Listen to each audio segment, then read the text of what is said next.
Pak, yang mulia. Agar persidangan ini kita sudahi sampai jam 11 malam. Ya. Karena tadi ada usulan dari penuntut umum bahwa ketika kemarin hari terdakwa dikembalikan kepada rutan, ternyata ada komplain dari rutan karena sudah terlalu larut malam, melebihi hari di mana dia diizinkan untuk meninggalkan rutan. Ya. Atau ahli ini akan periksa di hari lain, bagaimana? Kita teruskan aja yang mulia. Teruskan ya. Silakan. Mohon izin yang mulia, ingin menyatakan ya.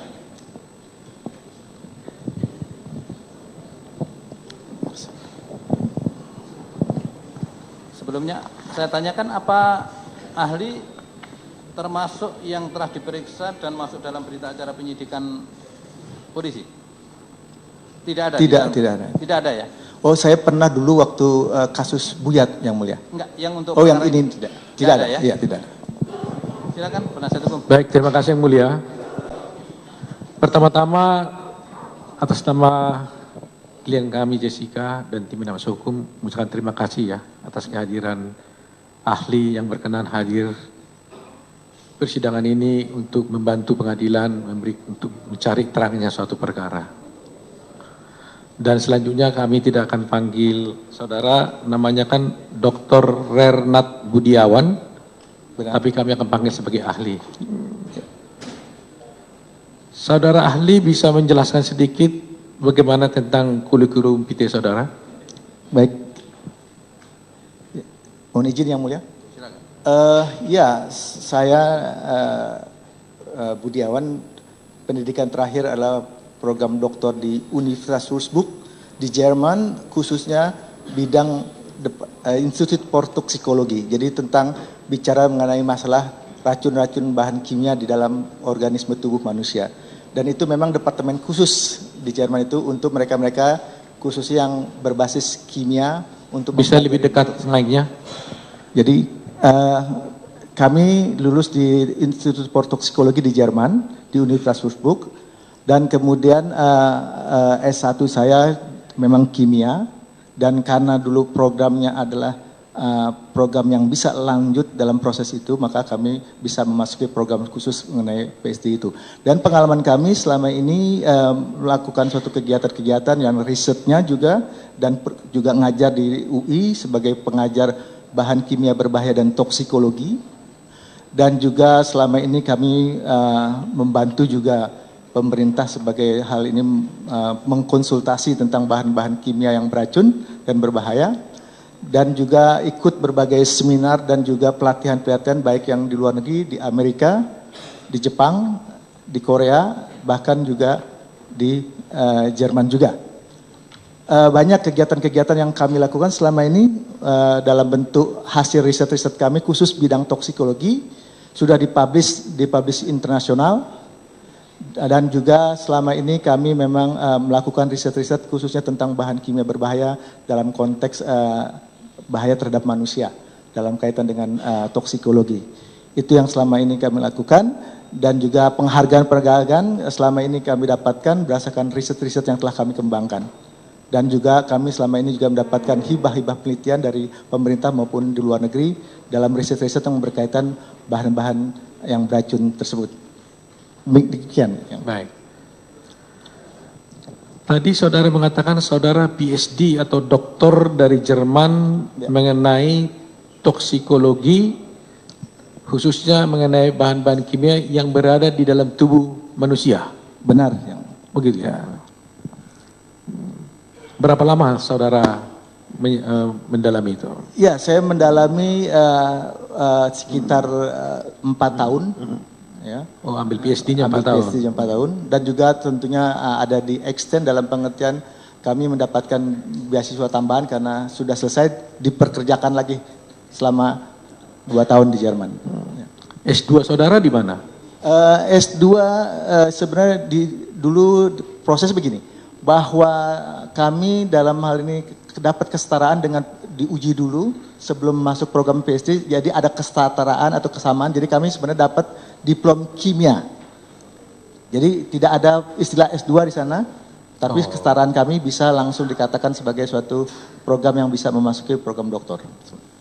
Baik, saya melihat di sini CV saudara panjang sekali, publikasi saudara juga banyak sekali, sehingga untuk menghemat waktu mungkin saya tidak perlu bacakan, ya, biar diputar di sana saja, karena ini luar biasa sekali, banyak jurnal-jurnal tulisan saudara di sini, ya, termasuk presentasi, buku-buku dan sebagainya.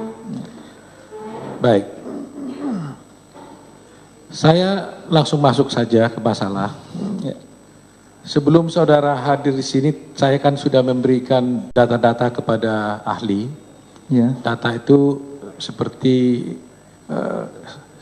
coba dibacakan tadi, coba tampilkan yang tadi pokok-pokoknya saja. Ada beberapa 9 poin juga sama dengan ahli yang lain kami berikan. Ya. Ya. Ya. Mungkin supaya tidak mengulang, saya lihat aja 9 di situ ya, termasuk surat dari polisi kepada Abdul Waluyo, masih saudara ingat? Ya. Jawaban dari Abdul Waluyo, masih saudara ingat? Ya.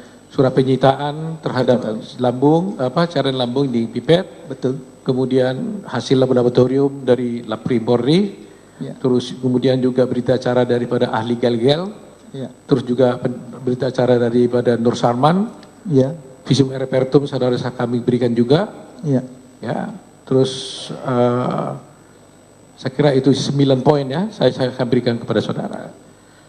Nah, setelah saya memberikan semua data-data tersebut, kami ingin sedikit meminta pendapat saudara, bisa nggak memberikan gambaran sedikit kepada pengadilan ini, kira-kira apa ada presentasi saudara mengenai kasus ini?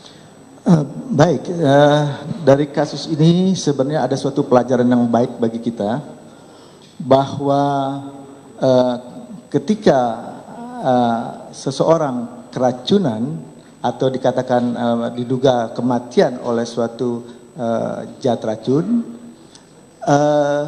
seharusnya bisa ditangani dengan baik kalau kita memenuhi standar prosedur bagaimana dalam konteks kita toksikologi, cara-cara penyamplingan, kemudian pengembangan metode yang valid, ya, dan juga tentunya dalam kaitan ini adalah cara-cara kita menginterpretasikan data-data itu sesuai dengan prosedur yang ada. Dan tentunya dari data-data tersebut kita bisa evaluasi, dan kemudian dari data tersebut kita bisa lihat juga suatu kesimpulan-kesimpulan. Nah, cara-cara prosedur inilah yang saya lihat mungkin menarik dalam konteks ini, yaitu bagaimana seorang toksikologi dalam hal ini melakukan suatu pengambilan sampel terhadap kemungkinan-kemungkinan yang diduga tersebut. Itu poin yang paling penting. Baik, saya mencoba juga langsung saja berita Laprim ya. Kita mulai dari sana aja mungkin supaya langsung cepat. Dari barang buktinya dulu. Saudara masih ingat ini kan? Ya. Ada barang bukti yang diperiksa dari B1 sampai B7. Betul. Coba saya lihat jumlahnya, coba lihat ya, masih ingat lihat ya? Iya. Yang diperiksa itu adalah 150 ml. Betul. AS6 sisa minuman daripada Mirna. Iya. Dan juga ada 200 ml. Iya. Ya, sisanya. Dan kemudian juga diperiksa di dalam tubuh dan sebagainya ya. Iya. Coba langsung ke tabel. Di sini ada tabel yang sudah ada dihasilkan oleh Laprim Polri. Ya. Di sana ditemukan 7.400 mg per liter. Ya. Ya. Di buk BB1. Kemudian di BB2 adalah positif 7.900 mg per liter, ya, ion cyanida di dalam BB2. Kemudian pH-nya adalah 13,0 dan BB2 juga adalah 13,0, artinya 13. Sedangkan ion natrium disebutkan positif juga 7857. Kemudian untuk BB2 adalah positif 9.142. Pestisida obat-obatan negatif. Ya. Karena ini mengenai toksologi, maka tentunya saya mau bertanya tentang pH yang 13 ini. Bagaimana pendapat ahli dengan adanya sianida yang ada di dalam positif 7.400, kemudian ada pH-nya 13.00. Apakah ini memang bagaimana kemungkinan terjadinya 13 ini? Apakah itu benar-benar bisa tepat atau bagaimana menurut ahli?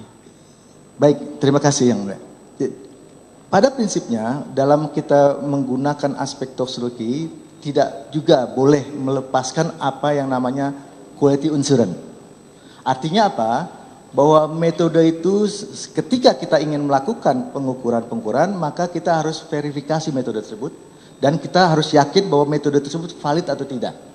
Nah, untuk itulah dilakukan pengujian metode apakah metode itu cocok atau tidak untuk menguji tersebut. Nah, berkaitan dengan pH 13, saya dalam hal ini melihat ada suatu keraguan dengan angka yang tersebut. Setelah saya coba hitung-hitung dengan keterdapatan nilai yang sebut saja yang 7.900 yang tinggi itu, dan kemudian coba kami hitung-hitung dengan secara teoritis, ternyata secara teoritis nilainya berbeda. Dan kebetulan saya sudah siapkan juga. Bisa saudara tampilkan? Ya. Bahan presentasi saya. Bahan presentasi.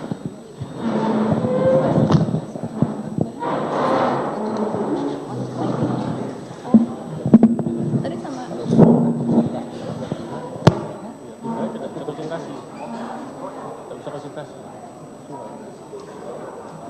Presentasi itu udah aja lah.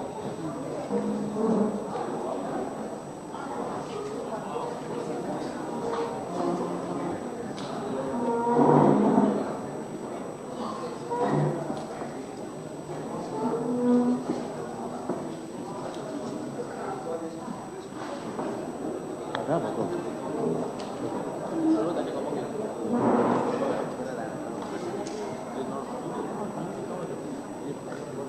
Kapan dia bangun betul? Tolong balik.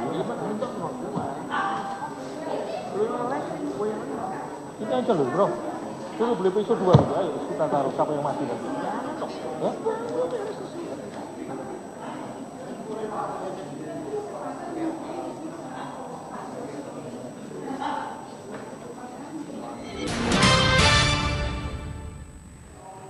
Selamat malam pemirsa, saya lanjutkan program Kabar Khusus TV One yang menghadirkan secara langsung jalannya sidang yang dengan terdakwa Jessica Kumala Wongso. Dan saat ini sedang jeda, di mana beberapa saat lalu ini saksi ahli toksikologi Budiawan dihadirkan dalam sidang ini. Tadi kuasa hukum sempat menyampaikan, mengenalkan secara singkat siapa sebenarnya saksi ahli kedua yang kemudian dihadirkan pada malam hari ini. Dan persidangan memang berlanjut hingga tadi disampaikan oleh hakim dijadwalkan hingga pukul 11 karena jaksa penuntut umum tadi sempat menyampaikan keberatan apabila sidang ini berlangsung hingga tengah malam. Ketika dikembalikan ke penjara, Jessica, kemudian petugas di sana mengatakan bahwa apa yang terjadi, kondisi tersebut kurang baik, kira-kira seperti itu. Dan kita akan ikuti kembali bagaimana kemudian jalannya sidang di Pengadilan Negeri Jakarta Pusat. Berarti tinggal 30 menit.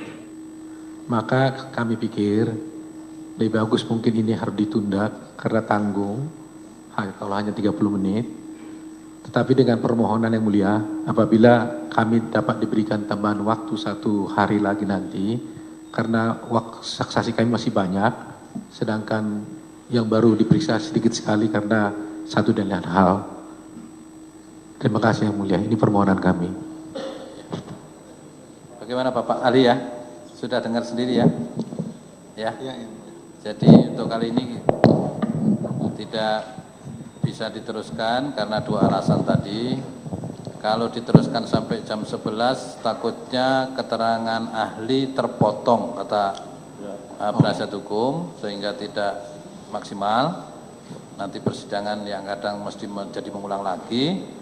Maka majelis sependapat dengan usulan penasihat hukum maupun dengan usulan dari penuntut umum, maka persidangan untuk meminta keterangan ahli dari Bapak kita tunda dan kita jadwalkan nanti pada hari Rabu depan jam 9 pagi. Bagaimana Pak? Bersedia Pak? Siap, Yang Ya. Mulia. Terima kasih. Begitu dulu?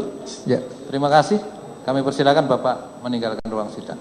Baik, Yang Mulia. Dengan catatan nanti hari Rabu depan agar menghadiri persidangan dan sumpah tetap berlaku. Ya, demikian. Terima kasih. Tas nggak dibawa, Bapak?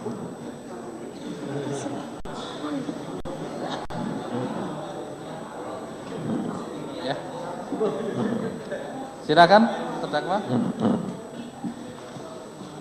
Yang Mulia, bagaimana dengan permohonan kami tambah Ya. 1 hari? Tadi kita sudah bermusyawarah dengan hakim anggota bahwa untuk penasihat hukum kita tambah waktu hari Kamis tanggal 22. Karena kalau besok pagi sudah banyak jadwal persidangan yang sudah direncanakan berdasarkan penundaan minggu lalu. Terima kasih Yang Mulia.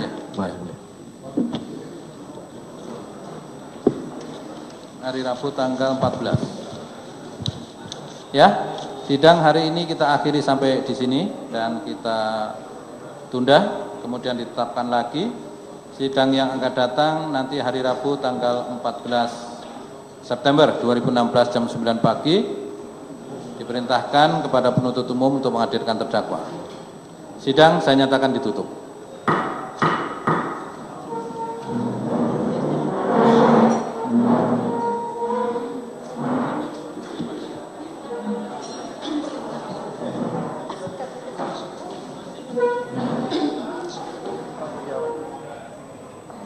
Ya, Anda baru saja mendengarkan apa yang kemudian disampaikan oleh hakim. Ternyata permintaan jaksa penuntut umum ini bersambut dengan permintaan kuasa hukum agar sidang pada malam hari ditunda karena hanya diberikan kesempatan 30 menit dan ini berkemungkinan akan memotong keterangan dari ahli yang dihadirkan yang saat ini adalah ahli toksikologi Ratnet Budiawan. Beliau memang memiliki track record yang tadi juga sempat dibacakan pada awal ketika diundang dan ketika akan diambil sumpah. Tetapi supaya tidak terjadi pengulangan, maka sidang ditunda pada hari Rabu depan, tepatnya pada tanggal 14 September.